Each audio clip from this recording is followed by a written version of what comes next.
Jadi mohon penjelasan sedikit Ustadz tentang sutrah batasan, karena mungkin memang bukan hal yang besar, tapi menimbulkan perdebatan, bahkan ada yang saling menyalahkan. Itu baru selesai sholat sunat dan ada orang melintas, lantas disalahkan tentang batasan sutrah. Mungkin itu ya Ustaz. Assalamualaikum warahmatullahi wabarakatuh. Waalaikumsalam warahmatullahi wabarakatuh. Tentang sutrah itu disunnatkan di dalam agama, bukan wajib. Disunnatkan di dalam agama orang yang sholat menghadap sesuatu. Tentang sesuatu ini terpecahlah pendapat para ulama, kepada yang menyatakan sesuai urutan tertib, dengan yang satu lagi menyatakan tidak wajib tertib. Sesuatu itu yang pertama adalah dinding. Orang yang sholat sunat menghadap dinding. Bila tidak ada dinding, tiang. Kalau tidak ada tiang, maka dia tancapkan sesuatu seperti tongkat di depannya yang ketinggiannya tidak kurang dari 2/3 hasta. 2/3 hasta. Bila tidak ada tiang, maka digaris, dibuat garis di hadapannya, bukan garis melintang tetapi garis membujur sejajar dengan posisinya untuk ke arah kiblat. Itu tertib. Kemudian oleh para ulama diijtihadkan, ada bintis, ada tamis, ada dinding, ada tiang. Kemudian kalau tidak ada tiang, baru tongkat ditancapkan. Makanya orang dulu kemana-mana tetap bawa tongkat. Sampai Nabi Musa itu pun ketika pulang dari Madian ke Mesir tetap bawa tongkat. Dan pada tongkat itu ketika ditanyakan oleh Allah, matil kabiyaminika ya Musa, apa yang di tangan kananmu itu wahai Musa. Bukan Allah bertanya karena Allah tidak tahu, tapi untuk mengingatkan Musa tentang realitas apa yang sedang ia pegang. Nabi Musa menjawab, qala hiya 'asaya, ya Allah itulah tongkatku. Atawakka'u 'alaiha, saya bertopang ke atasnya ketika sedang berjalan.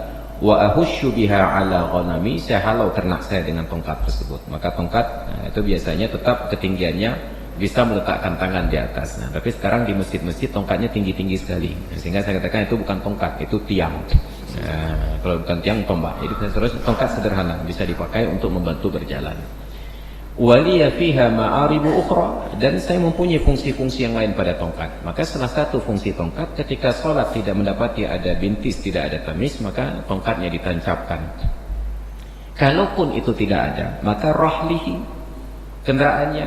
Nah, dulu orang kendaraannya ada unta, kuda, keledai dan seumpamanya. Sekarang tidak lagi demikian, maka ditariklah garis. Nah, ada garis di lantai. Dulu tidak ada yang namanya musalla dan sajadah, sekarang dikenal ada musalla dan sajadah.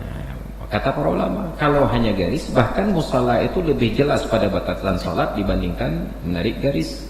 Maka adalah ijtihad demikian. Lalu pertanyaannya, untuk orang yang sholat berjamaah bagaimana? Imam mengambil sutrah, kemudian imam menjadi sutrah bagi saf yang di belakangnya, saf kemudian di belakangnya terus menjadi sutrah. Dengan catatan, jarak antara orang yang sholat dengan sutrah tidak boleh lebih dari 3 hasta. 3 hasta itu sekitar 1 meter. 3 hasta. Jarak antara orang yang sholat dengan sutrah 3 hasta. Kemudian tidak boleh pada tempat orang yang lalu lalang. Maka kalau secara sengaja sholat di pintu keluar masuk membuat sutrah, maka sutrah itu tidak dianggap berlaku. Tapi bila sutrahnya di depan ini, itu berlaku, bukan tempat orang lalu lalang. Bila sudah terpenuhi adab-adab dan syarat sutrah, barulah berlaku hadis Nabi yang menyatakan, la ayyaqifa ahadukum 40 kharifan khairun lahu min ayyamurra baina yadayil musalli. Sungguh salah seorang di antara kalian berdiri menanti selama 40 tahun jauh lebih baik daripada ia melangkahi orang yang sedang sholat. Maka dikatakan oleh para ulama, melangkahi orang yang sholat yang sudah membentuk sutrah itu hukumnya adalah dosa. Kalaupun tidak besar, minimal itu adalah dosa. Namun para ulama kemudian katakan, walaupun perbuatan itu dosa, orang yang sedang sholat tidak wajib untuk melarang orang yang lewat, hanya disunatkan saja. Apabila ada orang yang lewat, falyamna'hu, ditahan. Apabila dilawan juga, falyuqatilhu, hendaklah ia perangi, ia mujahadah sekuat-kuatnya. Dalam riwayat yang lain, fal yaqtulhu, hendaklah dibunuh. Fa innahu syaitanun, karena yang lewat di depan orang yang salat dan sutrahnya itu sebenarnya adalah syaitan. Ini prinsip dasar. Sehingga para ulama buat sebuah teka-teki. Teka-teki dalam bahasa Indonesianya teka-teki, dalam bahasa Aceh disebut him. Tapi orang sekarang lebih akrab menyebut bahasa Inggris puzzle. Sebuah puzzle. Apa teka-tekinya? Indana munkarun la yajibu inkaruhu. Ada di dalam ajaran kita sebuah perbuatan mungkar tapi tidak wajib untuk diingkari. Padahal prinsipnya man ra'a minkum munkaran falyughayyirhu. Barang siapa di antara kalian melihat sebuah kemungkaran, wajib ia untuk mengubah. Tapi ternyata melangkahi orang yang salat yang merupakan perbuatan mungkar, oleh orang yang salat ini tidak wajib dicegah. Kenapa? Karena prinsip orang yang salat lebih memprioritaskan khusyuk beribadah kepada Allah daripada peduli kepada lingkungan sekitarnya. Maka kalau ada orang yang salat, sedang salat, tiba-tiba ada orang yang lewat, sunat baginya untuk mencegah. Tidak wajib. Kalau dia tidak melakukan apa-apa, enggak masalah. Kenapa? Karena fokusnya kepada Allah lebih diperhatikan daripada untuk mencegah orang yang lewat ini. Orang yang lewat kalau sudah dicegah bertahan. Tapi bila yang mencegah ini juga merasa terganggu, dia terus ngotot, fal yaqtulhu, hendaklah dibunuh. Bergamboh tuh berdegar, mati. Syaratnya mati. Kalau tidak mati nanti dia balas. Kita nggak bisa balas lagi. Kenapa? Kalau dibalas akan batal salat. Kenapa disuruh demikian? Fa innahu syaitanun, karena orang yang lewat di depan orang yang salat itu sebenarnya adalah setan. Maka jangan sampai kita menjadi setan ataupun anak-anak kita menjadi setan. Maka oleh karena itu, ajarkan anak-anak kita sedari kecil, nak silakan salat ke masjid berjamaah. Tapi kalau nanti kamu keluar melihat orang yang salat, berhentilah. Kenapa? Jangan sampai kamu menjadi setan. Jangan sampai kamu menjadi setan. Tetapi ternyata pemahaman ini tidak berjalan dengan baik. Seharusnya kalau kita sedang duduk bersaf-saf selesai sholat berjamaah, orang yang duduk di depan itu menjadi sutrah bagi orang yang di belakangnya. Maka adab sebaiknya bila kita sedang duduk, mau bangkit dari tempat duduk, coba perhatikan ke belakang. Maka perlu juga sekali-kali orang yang sholat bawa kaca spion. Oh, ada orang yang sedang sholat di belakang, menjadikan punggung kita sebagai sutrah. Sabar dulu untuk memberikan sutrah kepada orang yang di belakang ini. Ini khawatirnya sutrahnya jalan-jalan. Memang di rumahnya ikut. Tadi dia sembahyang ada sutrah, tiba-tiba sutrahnya melarikan diri. Maka adabnya jaga dulu. Namun karena adab ketimuran kita lebih tinggi dari adab syariah, banyak orang yang berpikir tidak sopan berjalan melewati orang yang sedang duduk. Akhirnya dia memilih untuk melewati orang yang sedang berdiri tegak. Padahal orang yang duduk di sampingnya itu orang yang sudah selesai sholat. Yang berdiri tegak di belakangnya itu orang yang sedang sholat. Karena menjaga adab ketimuran, akhirnya dia menunda adab syariatnya. Dia akhirnya berjalan di belakang orang yang duduk, di hadapan orang yang sedang berdiri untuk sholat.